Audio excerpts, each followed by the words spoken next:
Hello friends, welcome back on our YouTube channel baby objective tute में आप सभी का एक बार फिर से स्वागत करते हैं।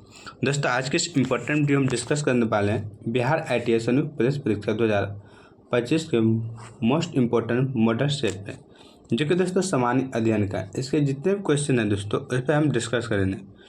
अगर आप इस चैनल पर नए हैं तो इस चैनल को सब्सक्राइब कर और बेल आइकन को दबाना ना भूलें, ताकि हम जब भी कोई वीडियो अपलोड करें तो सबसे पहले आप तक नोटिफिकेशन जरूर से जरूर जाए। तो चलता है दोस्तों अपने टॉपिक और अपने समय को ध्यान में रखते हुए। और दोस्तों, इस वीडियो का पहला क्वेश्चन यहाँ पे दिया हुआ है कि आज भारत में जल विद्युत शक्ति लगभग योगदान करती है, यानी कि कह रहा है कि भारत में अभी वर्तमान में जो जल विद्युत शक्ति है वो कितना योगदान करता है। यानी उत्पादित कुल बिजली %, है 100, बी में है 25, सी में है 22 और डी में है 75। दोस्तों, यह कितना करता है? दोस्तों, इनका जो राइट आंसर हो दोस्तों वो 22% करता है। कितना? 22। इसका ऑप्शन नंबर सी बिल्कुल राइट आंसर का। दोस्तों, वहीं बिजली का जो सबसे ज़्यादा उत्पादन होता है वो कोयला से होता है। किससे? कोयला। कितना दोस्तों? 60% होता है। यह भी आपको ध्यान में रखना होगा। चलते हैं दोस्तों नेक्स्ट क्वेश्चन को। नेक्स्ट क्वेश्चन यहाँ पे दिया हुआ है, कह रहा है धर्मनिरपेक्ष राज्य की स्थापना कहाँ हुई? ए फ्रांस, बी रूस, सी जापान और डी अमेरिका। तो धर्मनिरपेक्ष जो राज्य की स्थापना है दोस्तों यह अमेरिका में हुए थे। इसका ऑप्शन नंबर डी बिल्कुल राइट आंसर होगा। दोस्तों, भारत भी एक धर्मनिरपेक्ष राष्ट्र है। क्या है? राष्ट्र, जहाँ राज्य का अपना कोई धर्म नहीं है और प्रत्येक नागरिक को अपनी इच्छा अनुसार क्या करना पड़ता है? किसी भी धर्म को मानने तथा उसका प्रचार करने की पूरी स्वतंत्रता है। चलते हैं दोस्तों नेक्स्ट क्वेश्चन को। नेक्स्ट क्वेश्चन के यहाँ क्वेश्चन दिया हुआ है, 10 ग्राम जो जम्मू कश्मीर में स्थित है क्या है? यह 10 ग्राम स्थान है दोस्तों जो कि जम्मू कश्मीर स्थित है। यह क्या है? यही पूछ रहा है। तो चलते हैं दोस्तों क्वेश्चन के आंसर पर या ऑप्शन पे यहाँ पे दिया हुआ दोस्तों। पहला है वन्यजीव अभ्यारण्य, बी में है राष्ट्रीय उद्यान, सी में है आरक्षित वन क्षेत्र और डी में है पक्षी अभ्यारण्य। तो 10 ग्राम क्या है दोस्तों? तो 10 ग्राम जो है दोस्तों यह एक राष्ट्रीय उद्यान है। इसका ऑप्शन और बी बिल्कुल राइट आंसर होगा। क्या होगा? राष्ट्रीय उद्यान। दोस्तों, इनको जो घोषित किया गया था राष्ट्रीय उद्यान 1981 ईस्वी में घोषित किया गया था। चलते दोस्तों नेक्स्ट क्वेश्चन की ओर। नेक्स्ट क्वेश्चन यहाँ पे दिया हुआ है कि मतगणना का कार्य कौन करता है? ए यानी कि मतगणना जो होता है दोस्तों, यानी कि जनसंख्या जो काउंटिंग होता है दोस्तों, उनको कौन कराता है? ए राज्यपाल, बी प्रधानमंत्री, सी राष्ट्रपति और डी चुनाव आयोग। तो मतगणना दोस्तों यह नाम ही से पता चलता है यह कौन कराएगा? चुनाव आयोग। इसका ऑप्शन नंबर डी बिल्कुल राइट आंसर होगा। क्या होगा? Option number D. चलते दोस्तों नेक्स्ट क्वेश्चन की ओर। नेक्स्ट क्वेश्चन यहाँ पे दिया हुआ है कि बाघ परियोजना की शुरुआत कब हुई? ए 1975, बी 1972, सी 1974 और डी 1973। तो बाघ परियोजना की जो शुरुआत हुई दोस्तों यह 1973 ईस्वी में शुरुआत हुई। इसका ऑप्शन नंबर डी बिल्कुल राइट आंसर होगा। दोस्तों, बाघ परियोजना यानी प्रोजेक्ट टाइगर की शुरुआत हुई 1973 में, जिसका उद्देश्य क्या था? बाघों की आबादी में वृद्धि। चलते दोस्तों नेक्स्ट क्वेश्चन की ओर। नेक्स्ट क्वेश्चन यहाँ पे दिया हुआ है, रूस जापान का युद्ध कब हुआ? ए 1922, बी इनमें से कोई नहीं, सी 1905 और डी 1907। तो रूस और जापान का जो युद्ध हुआ था दोस्तों यह युद्ध 1905 ईस्वी में हुआ था। इसका ऑप्शन नंबर सी बिल्कुल राइट आंसर होगा। दोस्तों, इस युद्ध में जापान विजयी हुई। कौन? जापान। चलते दोस्तों नेक्स्ट क्वेश्चन की ओर। नेक्स्ट क्वेश्चन यहाँ पे दिया हुआ है कि ब्रिटेन में किस वर्ष सार्वजनिक वैक्स मताधिकार को मान्यता मिली? ए 1906 में, बी 1931 में, सी 1911 में और डी 1928 में। तो ब्रिटेन में सार्वजनिक वैक्स मताधिकार जो मिला है दोस्तों, यानी सभी को जो मताधिकार यानी वोट देने का जो अधिकार मिला है, यह कब से मिला है?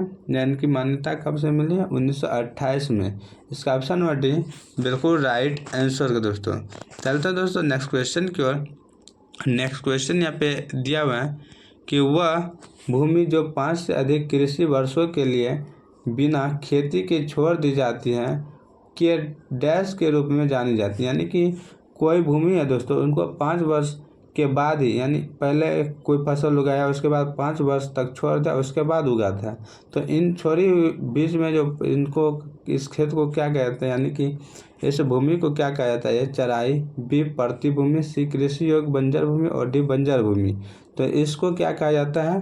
तो दोस्तों इसको कहा जाता है कृषि योग्य बंजर भूमि, यानी कि कृषि कर सकते हैं इस पर, लेकिन यह अभी बंजर यानी खाली है। इसका ऑप्शन नंबर सी बिल्कुल राइट आंसर होगा।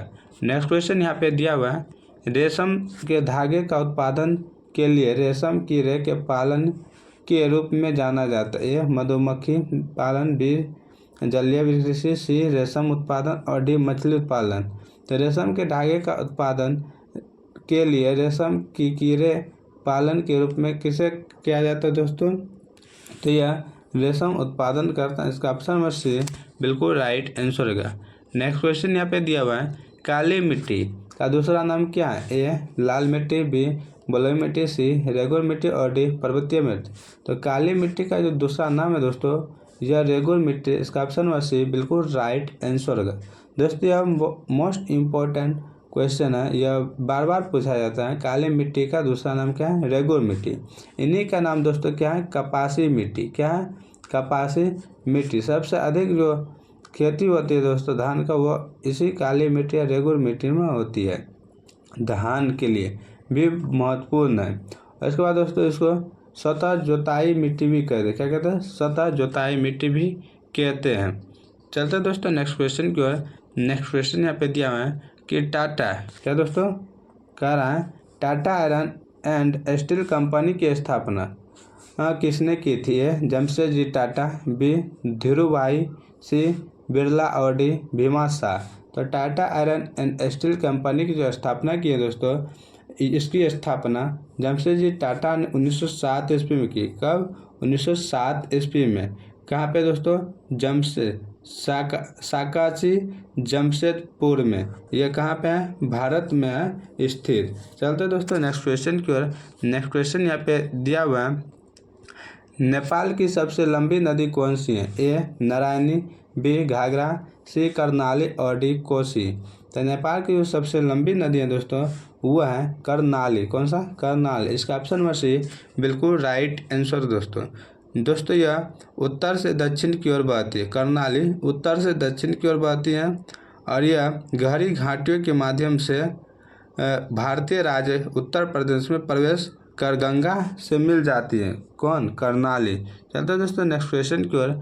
नेक्स्ट क्वेश्चन यहाँ पे दिया हुआ है, बिरसा मुंडा ने ईसाई मिशनरियों पर कब हमला किया? ए 25 दिसंबर 1899, बी 24 दिसंबर 1889, सी 8 जनवरी 1900 और डी 25 दिसंबर 1900।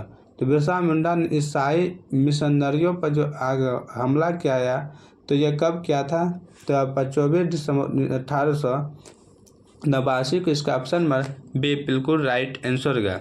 नेक्स्ट क्वेश्चन यहाँ पे दोस्तों दिया हुआ है, लोकतंत्र में शासन कौन करता है? ए संभ्रातृ वर्ग, बी न्यायाधीश, सी जनता और डी प्रधानमंत्री। तो लोकतंत्र यानी कि लोगों का तंत्र मतलब शासन, लोगों का शासन यानी कि लोगों के द्वारा चुना जाता है। जो कि कौन को चुनता है? जनता। तो इसका ऑप्शन क्या होगा? ऑप्शन नंबर सी बिल्कुल राइट आंसर होगा। क्या होगा? जनता। चलते हैं दोस्तों नेक्स्ट क्वेश्चन की ओर। नेक्स्ट क्वेश्चन यहाँ पे दोस्तों दिया हुआ है, नेक्स्ट क्वेश्चन कह रहा है कि जूट उद्योग के सबसे अधिक कारखाने मिलते हैं। ए महानदी के तट पर, बी हुगली तट पर, सी ब्रह्मपुत्र तट पर और डी कोसी तट पर। तो जूट यानी जैसे दोस्तों जूट जो कि पूर्णिया नेपाल पानी इलाका में ज़्यादा उत्पादित होता है दोस्तों, वह सबसे अधिक कारखाने उनका कहाँ पे हैं? तो दोस्तों यह जो होगा वह हुगली नदी पर होगा, हुगली नदी के तट पर। इसका ऑप्शन में भी बिल्कुल राइट आंसर होगा। क्या होगा? जिसे दोस्तों पटसन कहते हैं। क्या कहते? पटसन। दोस्तों हुगली नदी के क्षेत्र पर ज़्यादातर इनका क्या है? कारखाना है। और यह कहाँ पे है? पश्चिम बंगाल के। चलते दोस्तों नेक्स्ट क्वेश्चन की और। नेक्स्ट क्वेश्चन यहाँ पे दिया हुआ दोस्तों कि भारत में कैबिनेट शब्द का प्रयोग पहली बार किस संविधान में किया गया था? ए 44वां, बी 31वां, सी 46वां और डी 42वां।